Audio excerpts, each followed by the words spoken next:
We are live. Thank you. Okay. I think this week also we have a issue with Twitter again. Okay, we'll fix it. This is Sean Shankaran. Good morning, America. Good evening, India. Today we are going to continue on the topic Gandhi at 155. How Gandhi is still relevant even after 155 years of existence. And we are going to have a very interesting topic, Gandhi and Changemakers. Without much ado, I'll let Sam Pitroda give a quick introduction on what we are trying to talk. Actually, go ahead, Sam. Thank you, Sean. Greetings, everyone. First, I want to welcome our friend Bala, who is going to be really leading the conversation today. We are delighted to have him. He and I had a brief chat on Gandhi, and I know he's one of those true Gandhian who walks the talk. Gandhi is more relevant today than ever before.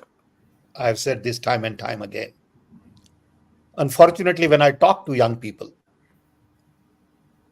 invariably we get into a conversation where they would tell me that no, Gandhi is too old. Gandhian things don't work in this world. And I feel sorry for them and for their understanding of Gandhi. Gandhi is not about the man in small dhoti and no shirt. Gandhi is not about no hair and glasses. Gandhi is not about poverty. Gandhi is not about old ideas. Gandhi is about character, values, commitment, courage. Gandhian things that we were taught in school 80 years ago, 75 years ago, 70 years ago, 50 years ago mean same thing even today. Truth is truth. Trust is trust. Love is love. It has no reference to time. So Gandhian values do not have reference to time. Understanding of Gandhian values may get distort your view of Gandhi. Gandhi had solutions for almost everything because it came from very fundamental approach to life. He always emphasized local talent, local resources, local capabilities. And Bala and I were talking just before we started that Western world became rich by really looting the resources of the poor. Asia, Africa, even in America. They came from outside, mainly Europe, basically looted and killed local Indians, and the nation was born, which they call now United States of America, in which original people have very little role to play. But when you talk like this, you are seen as the enemy of the West. Gandhi and Gandhian ideas at times are linked to the enemy of the West. Not true. Gandhian ideas were for humanity. Gandhi stood for planet and people and not for profit and power. I mean, that's the fundamental difference. Now you can go and spend days and days to have a deeper conversation on these things. And for that, we have decided that we'll bring in some experts one by one, and we'll have a series of conversations on Gandhi.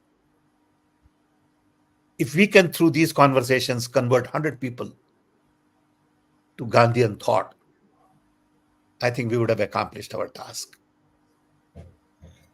I want young people to study Gandhi not on the surface, but deep in thoughts, ideas, and see what you think you can apply to in your day-to-day life. And today we will start with our first conversation with an expert Gandhian who has lived it. I want you all to listen to him carefully I want all of us to have deeper conversation with him, and we want to remain connected because what he is doing is so very important piece of the larger puzzle.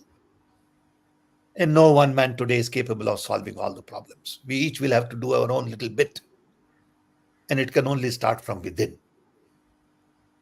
So, with this, I want to once again welcome Bala, and I'm sure we'll all enjoy his presentation and then open up for a broader conversation. Bala, thank you for taking time out from your busy schedule and join us. Thank you.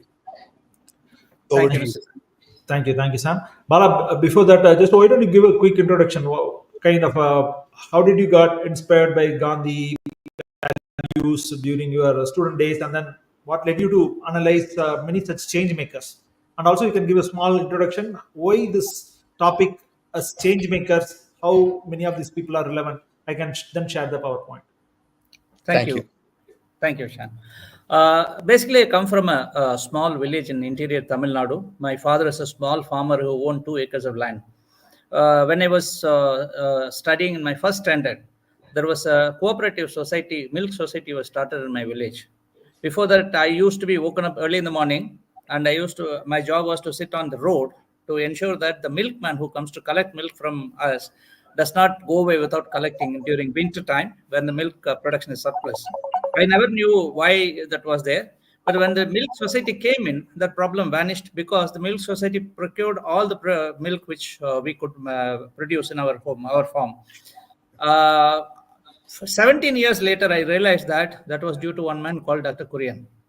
And 17 years later, I realized that was due to a movement called Amul, which started in Gujarat. So that's when and then fortunately for me, I studied my undergraduation in agriculture, and then I went to IRMA, which Institute of Rural Management Anand, which was started by Dr. Kurian to prepare managers for the cooperative and voluntary sector. When I was there I saw Dr. Kurian in flesh and blood, how he worked, and I could understand how this movement is very important for a small farmer like my father. So that was very inspirational, though in my journey, I could not stay because if I have not studied and come out, the 2.5 acres would not have given me anything. I would have really suffered. But then when I went through the various solutions, various ideas like, liberalization, corporatization, everything, I realized that it was not doing anything to the common man. It is not doing anything to the common man on the road like my father. And they are even today 50% of Indian society, which is 70 crore people. So somewhere I realized that whatever solutions which are sustainable, which are successful, which are people centric, are the ideas which comes from Gandhi. If it is a Khadi village board or a milk society or some of the initiatives today, one of the initiatives I'm going to talk about, they are all the ones which are aimed at servicing the last man in the pyramid, which is what he says, Gandhi says in his talisman. So when Gandhi, when he read a book Unto the Last, then he realized that working for the last man in the pyramid is the original or the only worthwhile service which we can do. And after 57 years of my age, I've seen various solutions, but I have not seen a solution better, sustainable, cheaper, impacting the livelihoods positively of the last man in the pyramid. There are no solutions other than Gandhi. And I see in day-to-day life, in even larger political crisis, I say Gandhi's ways of doing things are the ones which are being successful time and again. So my conviction is based out of my experience. My conviction is based out of the fact that I also run a private company here. But in spite of all of it, I still think Gandhian way is the best and sustainable one. I have one question. Long ago, I think the very first time I met you is you wrote an article in the Tamil Hindu about Gandhian Changemakers. I think the first topic you chose is Sam Pitroda.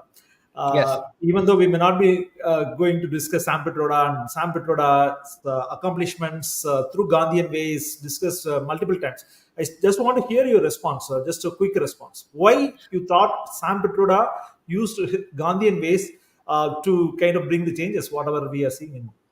So I'll give one unusual example of Mr. Sam Petroda's work. India used to import 80% of its edible oils into the country. Okay, none of us know about this initiative which was started, and it was given up halfway through.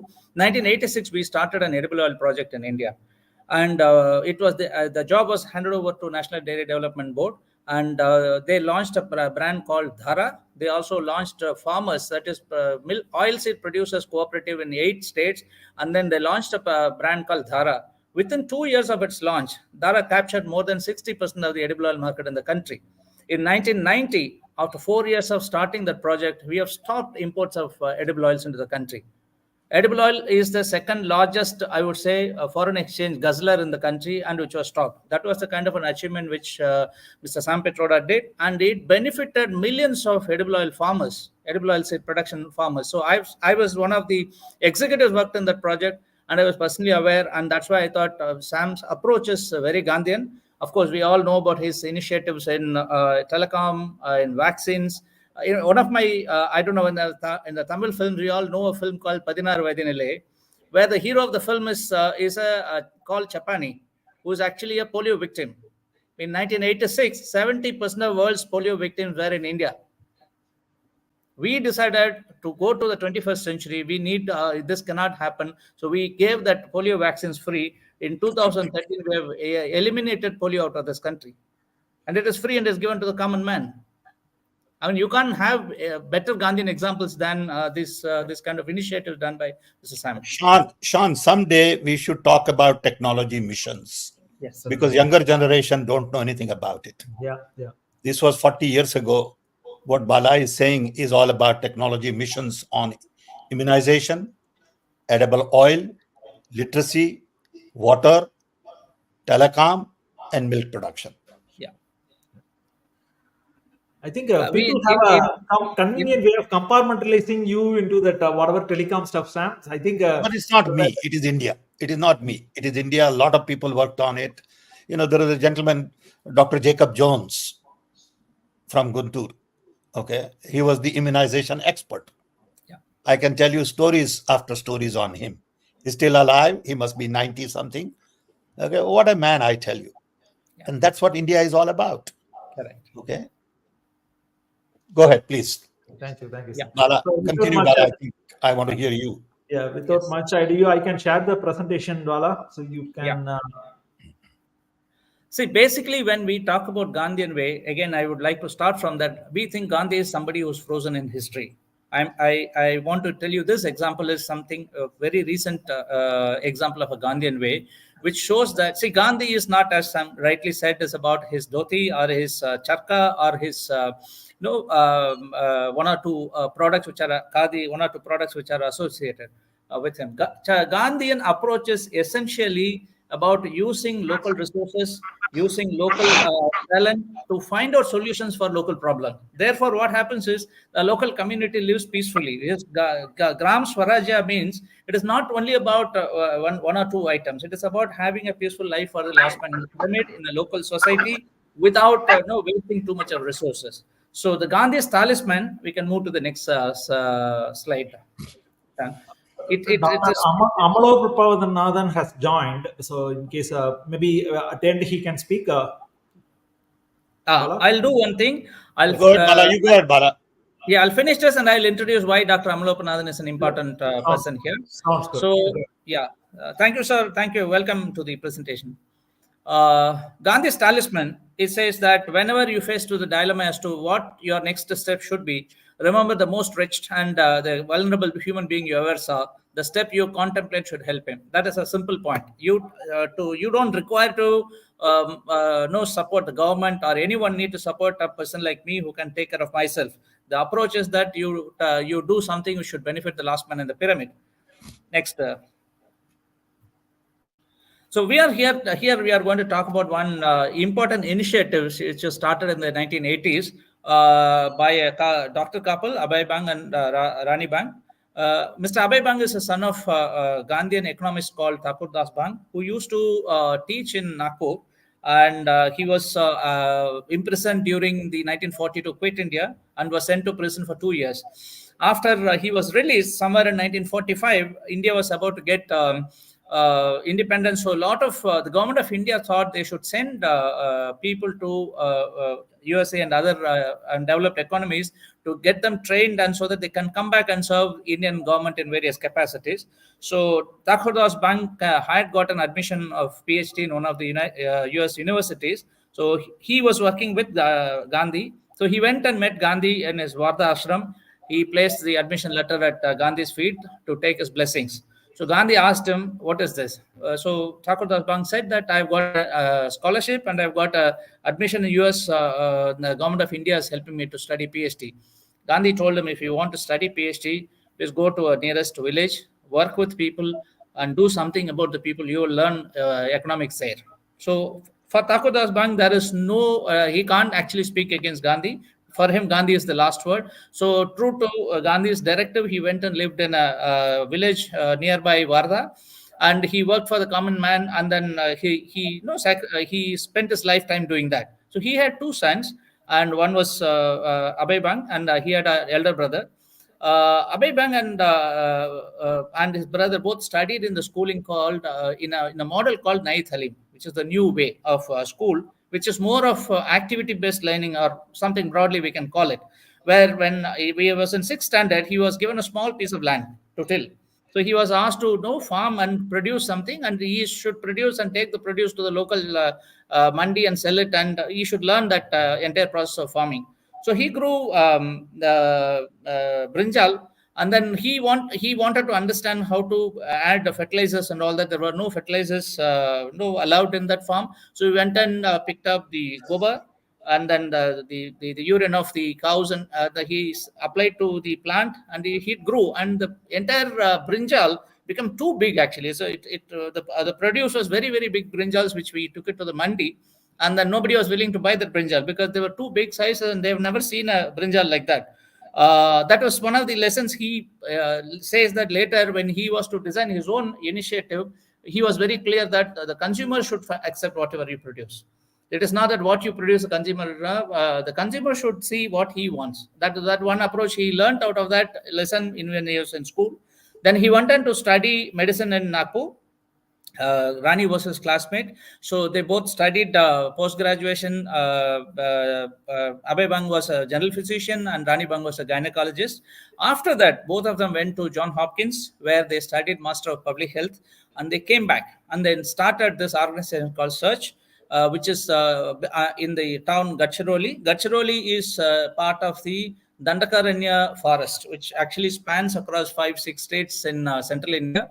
They started working with the tribal community. So first thing they wanted to do is that they wanted to intervene in the public health. They had called everyone for a jatra, some kind of a festival, and at the end of the festival, they sat with the tribal community and started talking about creating an hospital and healthcare facility for the tribals. And then that is how they evolved. Then they said they will build a small hospital. So the tribals themselves came with ideas of how the hospital should be built. And to his surprise, the tribal said that hospital should be called as Ma Danteshwari Davakhana. Okay, for somebody who studied in John Hopkins, this name sounded very funny. But since that is the suggestion by the local community, they have accepted that.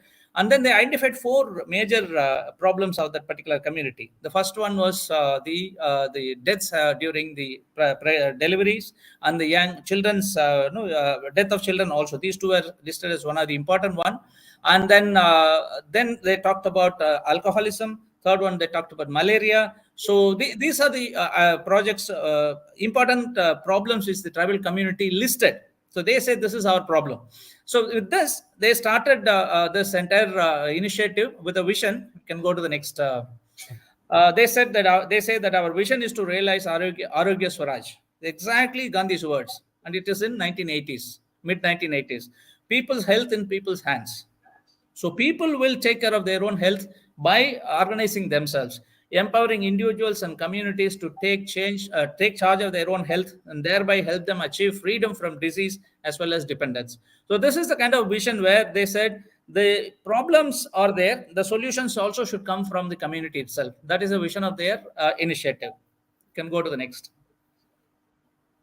So that is when there were 39 villages in and around Gadchiroli, and these villages are far and deep into the forest, and this was dominated by the Gond tribals. So these people lived in remote hamlets within the forest. They have a peculiar customs. For example, childbirth happens in a separate dark small hut outside the house, and once the lady delivers a baby, she will not come out of the hut for 30 days. Now you can imagine when dark hut and the delivery happens in the traditional way, and the mother and the little born baby is no confined to that dark place, which is not hygienic. You can imagine the kind of problem they will have. So they were completely ignorant of modern medicines and vaccinations. There was no transport facilities. If there is an emergency, whether the mother has to be transported to a hospital, there were no transport facilities. So they designed, Abhay and Rani Bang designed a system wherein they will select one woman for every one of those 39 villages and train them to dispense at the village itself. As soon as the mother gets pregnant, she will be given all kinds of directions, support, supplements, everything, so that she is prepared for a healthy delivery. And during delivery also, she'll be helping over there, and post delivery she will be administering all the vaccines and other immediate required I would say services. Now this is a problem. These women are all badly educated. Many of them can't read and write. And how can they dispense modern medicine like vaccines and things like that? It was a moral and legal dilemma. So what they did was, first they've decided to go ahead. They trained this 39 people, and then they called the head of pediatric care of AIMS, Dr. Meherban Singh, and they requested them to come and evaluate these 39 people. And Dr. Meherban Singh evaluated all the 39, and he was little, hyperbolic in his praise for them. He says these 39, they are called Arogya Doots. They are the ambassadors of health. They said they are as good as our students who enter AIMS. Now you can imagine AIMS. Students all over the country fight for some 40-50 seats in AIMS, and they get selected after a very, very grueling, one of the toughest entrance exams. So he says they're at par with them. The point is, not because they are very brilliant, they can read, write, and all that. These 39 women understood the local requirement. They were part of the local community. They know what is to be done in case of a problem.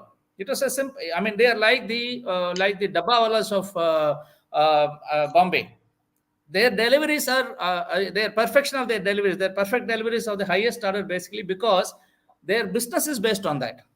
A person, this dabbawala takes a food dabba from a house and delivers to a consumer, because that is the crux of his business, his existence. So when your business is about doing something which ensures that is only activity, they may not know higher advances in medical technology and things like that, but they will know how to administer a vaccine or how to administer an antibiotic to a child. That's all. This simple tactic, this simple skill was inculcated into those people, and they came out brilliantly well. Next. So the latest one, this is the latest data I've got with them. The villages they covered as 39. There are 789 pregnancies, out of which high risk pregnancies were 33. Maternal mortality is 0, infant mortality is 0, and patients treated for minor ailments. So these Arogya Doots, you see the lady with the dark glasses in the entire thing. They also treat the patients for minor ailments in addition to the existing, I would say, the problems of childcare. And so these people are also rated by the user by a 13-point scale on which they get a rating of 94.61. And now you can imagine Maharashtra MMR is 33 children per lakh, and Maharashtra infant mortality is 16 per thousand. This is the difference. And now we are talking about one side, we have an army of called Public Healthcare Department of Government, where people get paid in lakhs, infrastructure, crores and crores of money put in. Whereas here, there's a small army of 39 people. They probably hardly get 5,000-6,000 rupees as salary, and they've created wonders which probably a traditional top-down approach could never imagine. This is the kind of results Abhay Bang and Rani Bang have shown in Gadchiroli. Next. So this is the they've also compared, for example, between 1993 to 2003, they've compared control area and versus Gadchiroli.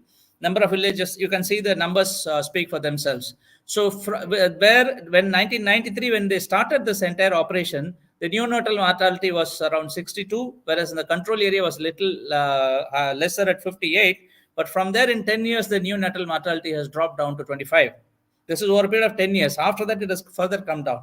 Whereas there is no change in spite of no pumping crores and crores of money by the government into the system.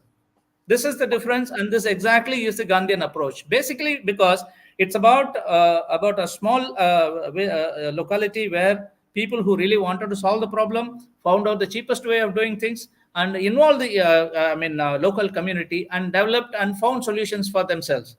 Now you can imagine a student who studies after so many years of spending, a lot of money and aims and all that, but that student will never come to live in Gadchiroli for 1 week. So our solutions are very archaic, actually. That's what it says. And to top it, Lancet, when they celebrated 100 years, 180 years of history, they have selected many milestones, like vaccinations and the heart transplantation and things like that. They have listed that home-based neonatal care of Gadchiroli as one of the major milestones in public health. That, I think, is one of the biggest recognitions which could have come. But the experiment is in a small place. It is not a. It's not a. It did not happen. People did not put 10,000 crores or 20,000 crores. It's about one doctor couple deciding to do some good in a small area. And today, what happens is, inspired by this, I think Mr. Sam will know. We'll go to the next one. And I think you are also mentioning that this kind of impact can impact African and Asian countries, right? Yeah. That's what today in 8 African countries, home-based neonatal care is taken as a national program. Even in India, in 2005, as part of the National Rural Health Mission, it was started as what we call as ASHA program. Yes. States like Tamil Nadu and Kerala didn't need it because these states are already ahead. But other states, they have now today we have 1 million ASHA workers in the country. Exactly. In the coming to the next few slides, you will see what that program did. The success of Gadchiroli led to this ASHA. It is called Accredited Social Health Activist Program, launched by Government of India in 2005, UPA 1. This is again a landmark intervention in public health. And this was inspired by Gadchiroli.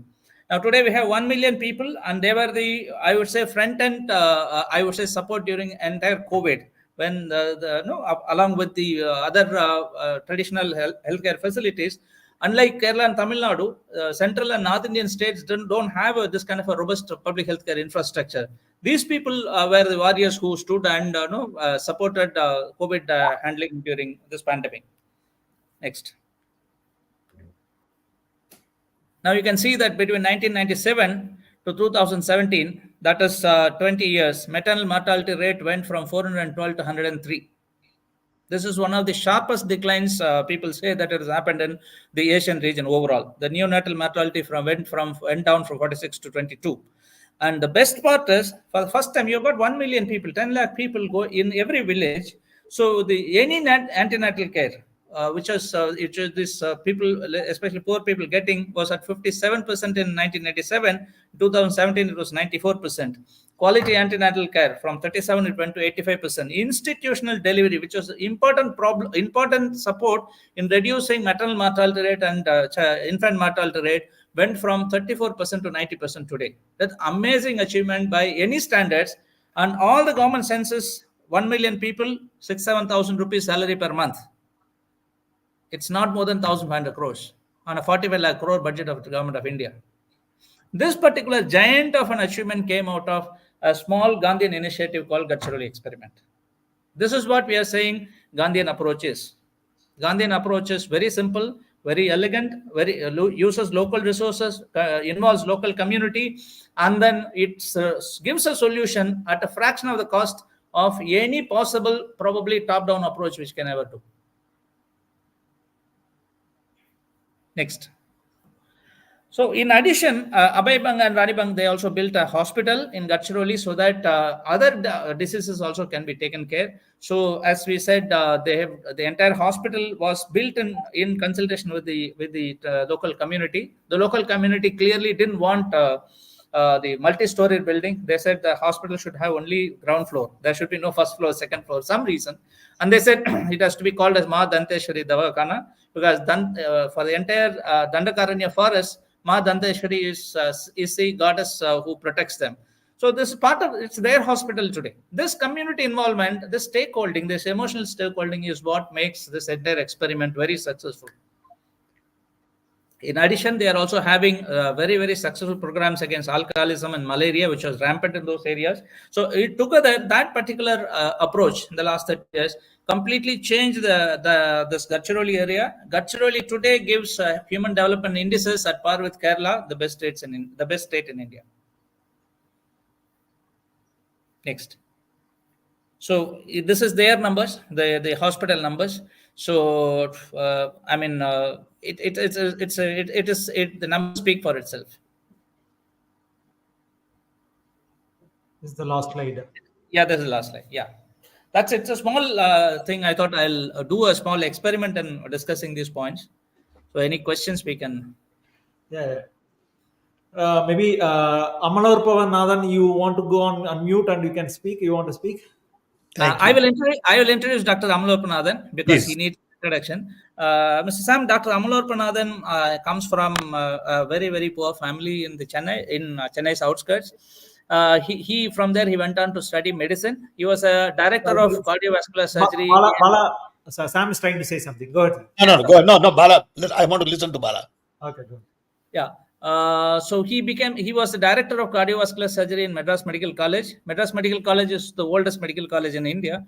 And then the most important contribution of Dr. Amalorpanathan is that when the organ transplantation became a big problem and became a business, illegal business, so the government of Tamil Nadu entrusted him to convert this problem into an opportunity. So what Dr. Amalorpanathan did was he founded an organization which later on became the Transplantation Organization of Tamil Nadu.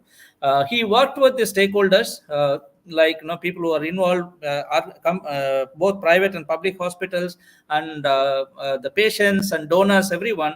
He developed the standard operating processes for organ transplantation, which later being copied all over the country. And Tamil Nadu is 7 times larger in terms of organ transplantation in the country compared to other states. That is basically due to the way this state-of-art area of intervention that is called organ transplantation. So he is, I would call him the father of organ transplantation in Tamil Nadu. Great. Privileged to have him with us. Welcome. Thank you very much for your kind words, Bala. Thank you, Mr. Sam, for your appreciation. Now, incidentally, I am also the member of the State Planning Commission of Government of Tamil Nadu, and I focus mainly on health. Now, Bala, I completely agree with you that public health is the pillar of not just medicine, but modern medicine. We know what happened in COVID. It was not the private sector who took care of the people's health needs. It was public health departments of various governments of the countries, not just state governments. And the vaccination drive was by governments, not by private enterprises, though the vaccines came from private research. That's a different issue altogether.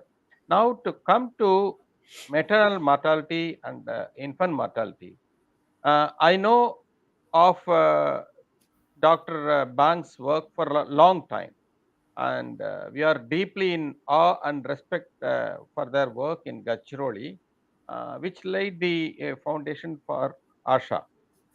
Now, we live in 2024, where we will have to marry the elementary public health requirements to the most modern medical advances which these people may need. I will explain to you. Now, if you take maternal mortality in a very remote place, you can reduce maternal mortality, say, from 100 to 40 by improving their nutrition, by frequent ASHA visits and taking care of their local needs, etc. But if you want to reduce from 40 to 20 or 0, this is where modern medicine needs to come in, because this 40 is not due to lack of nutrition. They are basically due to congenital diseases or some correctable diseases for which you need early diagnosis, like early ultrasound, diagnosis the abnormality in the womb itself, and then attending to them immediately after the delivery. See, you were telling me about home-based neonatal care. I am very particular to know about what is this home-based neonatal care all about, because neonatal care is one of the most challenging in modern medicine. I can tell you that I lost my newborn child in spite of the best care in the best tertiary care hospital because the child was underweight. So, if a doctor couple like us, with the best of facilities in Chennai, would lose a child which was underweight in the most modern neonatal unit of the country, what do you say about the people in Gachiroli? I am talking about the last 40%. I am not talking about 100 to 40. So, this 40% will need the most modern medical care. So, I must tell you another experiment by a district collector in Tirunelveli recently, where the maternal mortality was 120, around 120. For a long time, it wouldn't come. So, this young collector, with the help of public health officials, he didn't do big miracles. For example, he diagnosed anemia very early on. He wouldn't allow anemia to go below 8 grams to treat. He will start treating when it is 10, not when it comes below 8. And he made the equivalent of health ASHA workers or health workers in Tamil Nadu, HVNs we call, health visitors. So the health visitors have to visit them regularly, and there was a control room established in the collector's office where all the calls made by HVNs are monitored, all the visits were monitored, all the vaccination protocol were monitored, all the iron nutrition supplements were monitored, and in 2 years' time, this collector brought the maternal mortality from 120 to 40. Now, today, National Health Mission has accepted that, and now they are trying to roll it as a national program. Again, this is a model which did not involve any extra expenditure, extra budget. It only married the primary health to the tertiary care hospitals in the government sector and saw that this linkage was smooth and the transportation of the patients were prompt and the attention given to medical emergencies were very prompt. So at one point of time, we have to marry essentials of public health with the tertiary care. Otherwise, this will not work. We can reduce. I will tell you another example. Anemia. Even today, India, we have around 40 to 50% of the children anemic, around 30 to 40% of the women anemic. You pump whatever amount of iron you like. For the past 25 years, we are pumping. It has come down by 5%, 10%, not beyond that. If you want to reduce beyond that, this is where the tertiary care medicine comes. You will have to deworm them. You will have to test why the iron is not getting absorbed. Should there be any other better way of giving iron? Instead of iron sucrose, we must give iron in some other form, or we will have to give iron parenterally to some people. All these things needed to be done by marrying public health with the tertiary care. CMC Vellore is doing this admirably in their own rural outreach program so that anemia in women are tackled very early so that the childbirth becomes normal. As you know, that anemia, childbirth, safe delivery, infant mortality, and normal growth up to 2 years, they are all linked together. For this whole chain to function smoothly, you will have to marry public health with tertiary care at an appropriate level, which is cost effective, which is rational, which is scientific. This is what I wanted to say. Thank you very much. Thank you. Good to have In you fact, with us. yeah. In fact, Sam, I was wondering if we can communicate to Dr. Abhay Bang and Rani Bang. They can come. I mean, Dr. Sure. Abhay Bang can come and give an explanation. What are the various ways of they have dispensed the neonatal care, home-based neonatal care? Very Because good. they are the experts. I'm at the end of the day a storyteller, but they will be able to really respond with a lot more updated data. Because infant mortality has been a big challenge. In 80s in UP, we had almost over 100 Yes. per thousand. And Kerala always had very good indicators. And we never learned lessons from Kerala up in north. Kerala is a great example, or South, the whole of South is a great example for a lot of these things. And we don't need to go abroad to find solutions. They're all there locally. About the bringing this ASHA program, Sam. So I think you might have been in government advising prime ministers then. So what was the thinking? So why you guys No, introduced such a program? ASHA program was really designed to bring in ultimately 2 million health workers in rural area. That was the main idea. It was really extension of what we discussed today. I can give you my own personal example. My mother delivered 8 children in a small little tribal village in Orissa, Titilagad. No doctor, no nurse, no pharmacy, ever. I'm talking about 40s. All 8 out of 8 turned out to be mentally healthy, physically healthy, all studied well, reasonable height, well growth, only because there was a dai who used to come home to deliver babies. I remember her very well because I was number 3. And she would come home to deliver. Delivery would be at home. She didn't read or write, but she was an expert in delivering.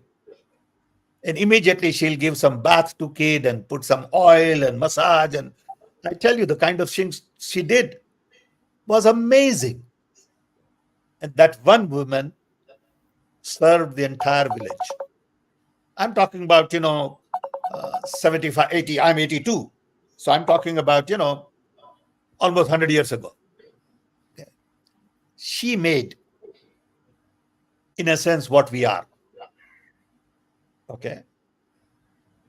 That knowledge is gone.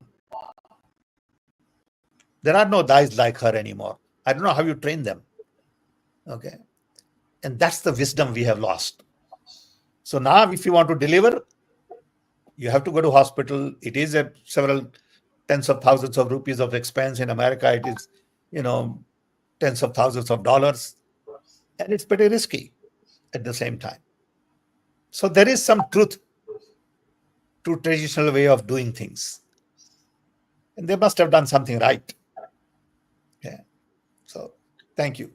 I have one question for Bala. Bala, see, there is this is a very very important concept of what they have been able to make a dent in the tribal areas where the accessibility for healthcare is not there. So, but think about now this becoming some kind of some fad movement that even in areas, okay, you are living inside the crux of Coimbatore, you have all kind of facilities, doctor and stuff, but still you are trying to go back to this home based neonatal care for the sake of belief that okay, that's the best thing, not the hospital one.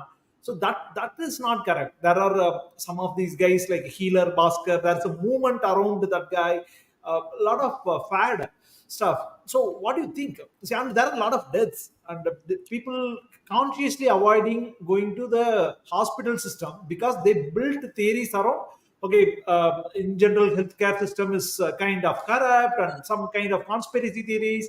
So what do you think about an completely alter ecosystem which is existing in this neonatal care, where they are trying to promote the home-based neonatal care, but for very different reasons. Here we are trying to talk about, Sam is talking about Orissa tribal for 100 years ago. So likewise, this doctor couple is doing something in Maharashtra in a very hardcore tribal area where healthcare is not easily accessible. What do you I think? think I will let Dr. Amal to respond to that first, and I will add later. He is the right person to talk on this. Yes. In my opinion, Gandhism is not shunning the developments of science and technology. Gandhism is taking the most relevant science and technology to people to help them to lead a better life. Mr. Sam Petroda was born 85 years back in Orissa in a village. Today, is it logical to expect a woman in Orissa to deliver at home with the help of a dye when there is a gynecologist available in the government primary health center there? Is it correct? Should we not take the best of the obstetrics and pediatric practice to help these women and children survive? It is extremely lucky, I would say, extremely lucky that all Mr. Sam Pitradas and siblings survived 100 years back. But what was the maternal and infant mortality then in his own village? Very high. It is sorry, it is just that their family was lucky.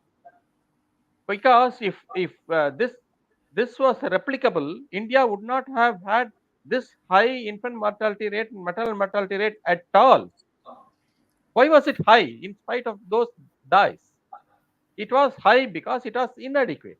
So we will have to move from what was inadequate to what is needed today.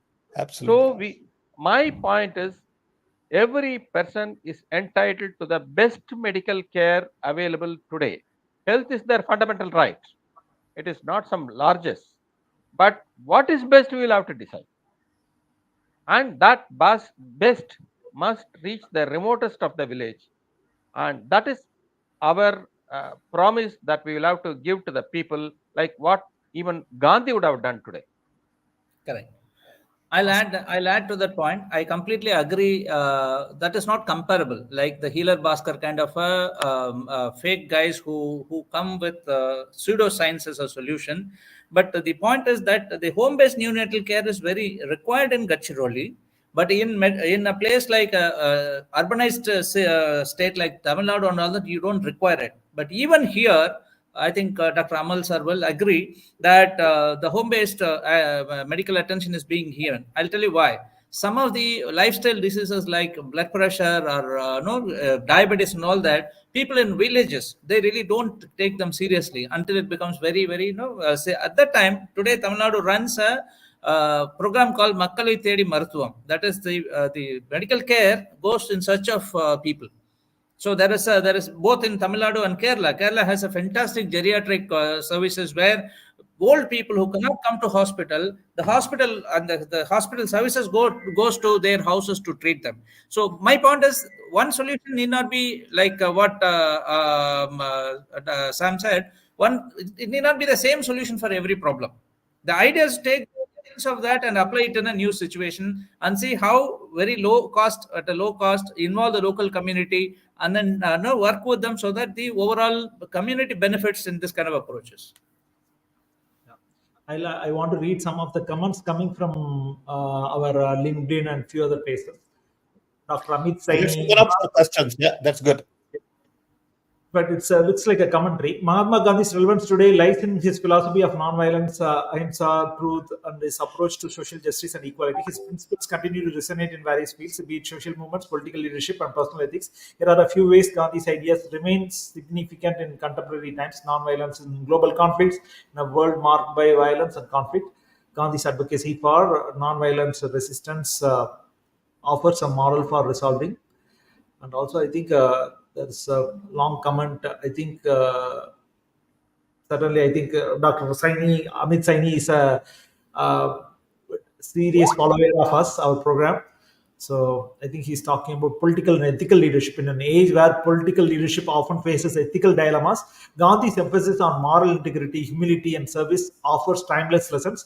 His concept of trusteeship challenges leaders to act as stewards of society's resources for the collective good, not for personal or political gain. Human rights and dignity. Gandhi's respect for human dignity, irrespective of religion or nationality, remains significant. His universal ideals appeals to global audiences. And another one is social justice and equality. Gandhi's fight against untouchability and caste-based discrimination highlights the importance of social justice. His emphasis on equality remains pertinent in countries grappling with systemic discrimination based on race, gender, caste, and religion. For example, movements for racial justice like Black Lives Matter echo Gandhi's call for dignity and fairness for all. Environmental sustainability and simple living. Gandhi's principle for self-sufficiency. Minimalism. I think great comments, Dr. Saini. I think as opened up by Sam Pitroda long ago, I think we would love to have you in one of our show. I think long ago you passed upon some important inputs when it came to women safety. So, and I think we have. Yeah, Amit Sani has been very, very effective in his interventions. Yeah. I think someone has picked up the edible oil project also, Sam. Yeah. Thank you. And apologies about Ratan Tata. So I think greatly admired and followed Babu ideology. Do you have anything to talk about Ratan Tata? No, my condolences to all of those close to Ratan and Tata family. He was a good friend. My wife and I had a couple of lunches with him. He was the leader of the modern business in India. You know that he was celebrated, recognized, respected. In my personal case, I can tell you, we have a foundation that I started along with Darshan Shankar in Bangalore. Now it is called Transdisciplinary University. The foundation was started over 30 years ago. And about 10 years ago, I talked to Ratan, maybe 15 years ago. Went to Tata Trust, spent 2 years evaluating and all. And finally, Ratan gave us 50 crore cash. 50 crore cash to this foundation in Bangalore. He came with me to inaugurate the hospital in Bangalore. So he was a great man. It's a great loss. Enough is said about him. What can I say? There are millions who admire him. You know, all his staff, all his executive team has written a lot. And we'll miss him. I will miss him. India will miss him. Looks like despite his wealth, he has also followed Mahatma Gandhi's ideal. He's a simple guy, comparatively. So, that's all said. I think enough is known about all that. Thank you, sir.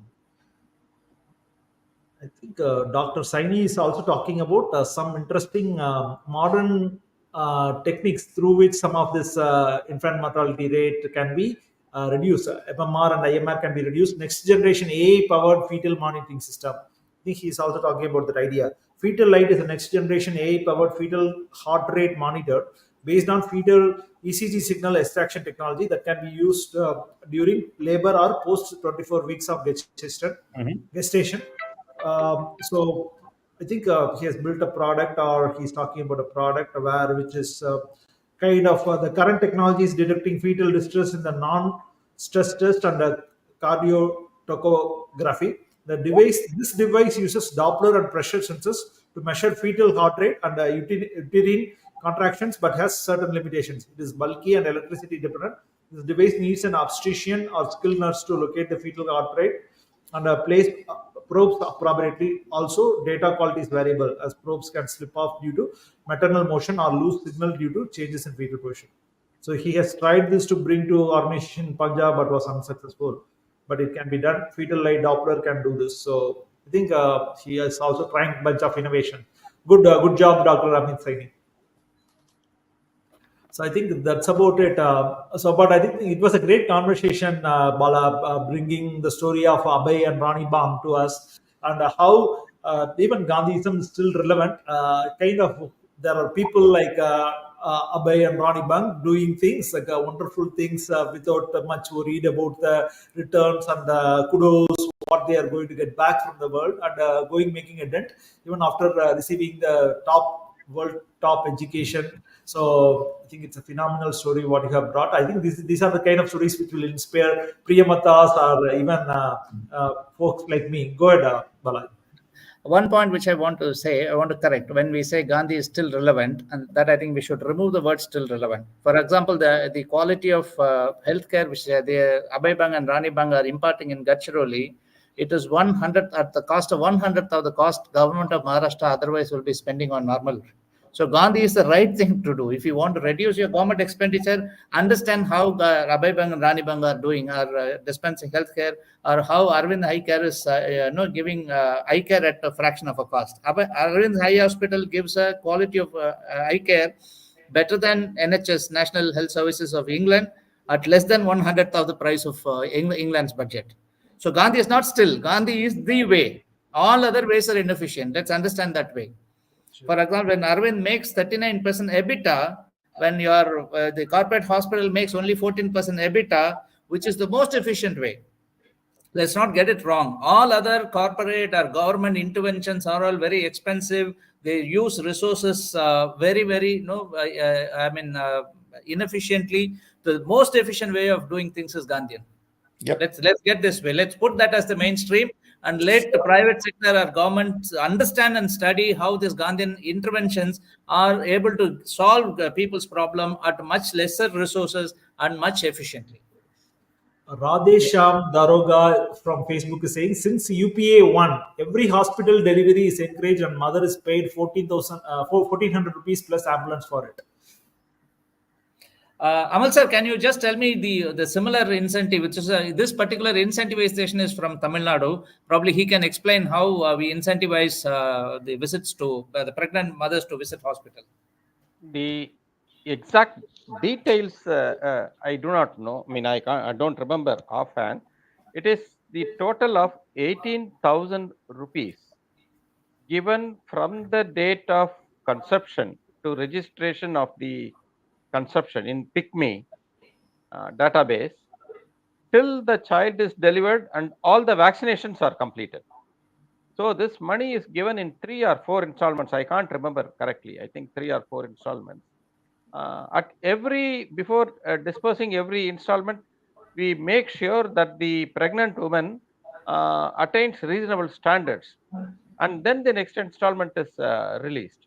And so, which means the health worker is constantly at the pregnant woman, and the pregnant woman also knows that unless she takes nutritious meals, improves the hemoglobin, increase the blood, increase her weight, next installment may be a little bit delayed, etc.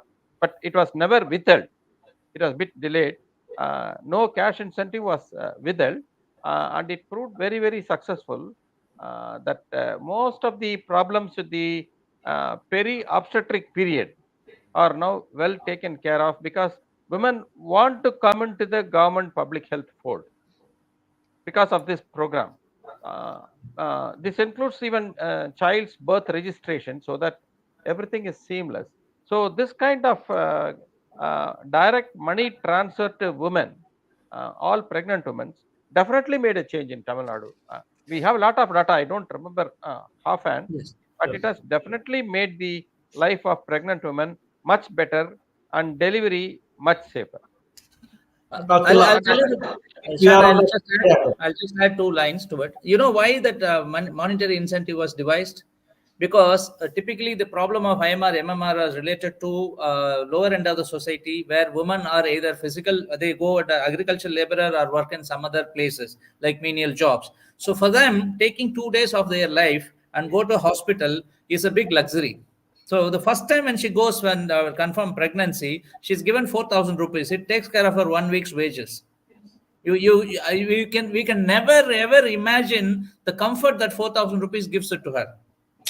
I'm telling you, these are all amazing incentives. People, typically the elite guys say that you are giving money to somebody to get procreate. That's how, I mean, I don't want to use the same words. I have friends who have told me like that. But that's not the point. The woman delivers a baby safe and the baby is healthy. The number of children in that family goes down.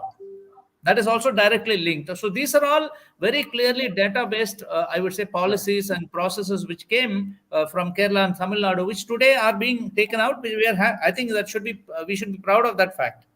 Actually, it is just 18,000 rupees per head, Bala. It is not at all money by any state budget. Yeah. Mm-hmm. Awesome. Dr. Amalur Pravanathan, I just want to ask, we are in the last summary of the session. So, kind of how important Gandhi is for you, kind of even in current way, not only healthcare, even for doing things Gandhi at 155, the topic. My mentor used to say this often: good medicine is cheap. It is only bad medicine which is very expensive. So, if you are extremely rational, if you are extremely conscious about the people who you are treating, amidst their surroundings, amidst their capabilities in their family milieu, you will be extremely logical, you will be extremely rational, and you will definitely be a Gandhian.